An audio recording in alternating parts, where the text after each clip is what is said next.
घाटकोपर पाठोपाठ दादरमध्ये जैन लोकांकडून पांढरी पट्टी, मनसेच्या अल्टिमेटम नंतर पांढरी पट्टी हटवली। आम्ही विलीनीकरणासाठी कुणाशीही संपर्क केला नाही, न कुणी आमच्याशी संपर्क केला। छत्री आणि रेनकोटच्या वक्तव्यानंतर सुप्रिया सुळेंचं घुमजाव। अर्थ खातं मुख्यमंत्री देवेंद्र फडणवीसांनी सांभाळावं, खासदार संजय राऊतांनी राष्ट्रवादी काँग्रेसला डिवचलं।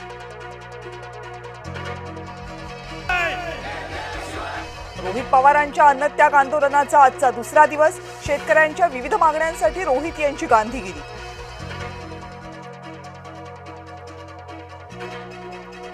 जळगाव विधान परिषदेतील बंडखोर रेश्मा काळेंचं बंड शमलं। उपमुख्यमंत्री एकनाथ शिंदेंच्या भेटीनंतर निर्णय। नाशिकमधल्या महायुतीच्या नगरसेवकांची सहल निघणार, महायुतीच्या नेत्यांना मतविभाजनाची धाकधूक। सातारा सांगली विधान परिषदेत महायुतीत खतखत, बैठकांचं निमंत्रण नसल्यानं शिवसेना राष्ट्रवादी भाजपवर नाराज।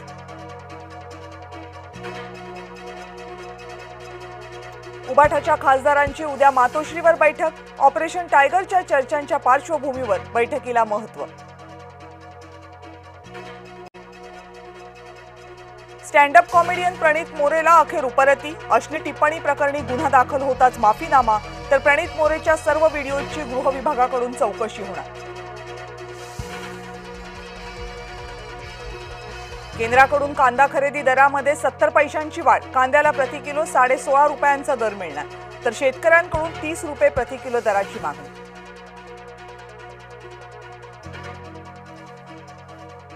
यावर्षी दुष्काळाचं सावट गडद होण्याची चिन्ह, प्रशांत महासागरात एल निनो सक्रिय झाल्याची माहिती, पाऊस रखडल्यामुळे पेरण्याही खोळंबल्या।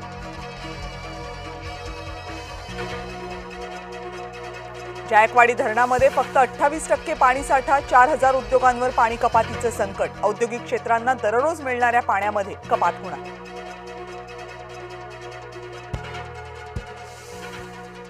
पालघरमध्ये तरुणीवर कोयत्यानं जीव घेणा हल्ला, जखमी तरुणी महसूल विभागातील कर्मचारी, तर हल्लेखोर न्यायालयामध्ये शिपाई म्हणून कार्यरत।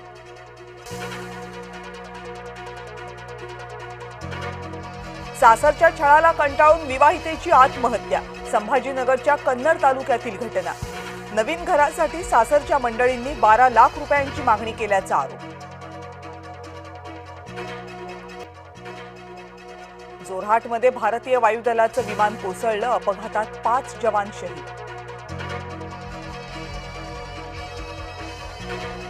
पंतप्रधान नरेंद्र मोदी आजपासून परदेश दौऱ्यावर, 18 जून पर्यंत फ्रान्स, स्लोवाकियाचा दौरा। मोदी फ्रान्समधील G7 शिखर परिषदेमध्ये सहभागी होणार। अमेरिकन उद्योगपती एलॉन मस्क यांचा विक्रम, मस्क बनले जगातले पहिले ट्रिलिनियर। स्पेसएक्सनं IPOद्वारे उभारले $75 बिलियन।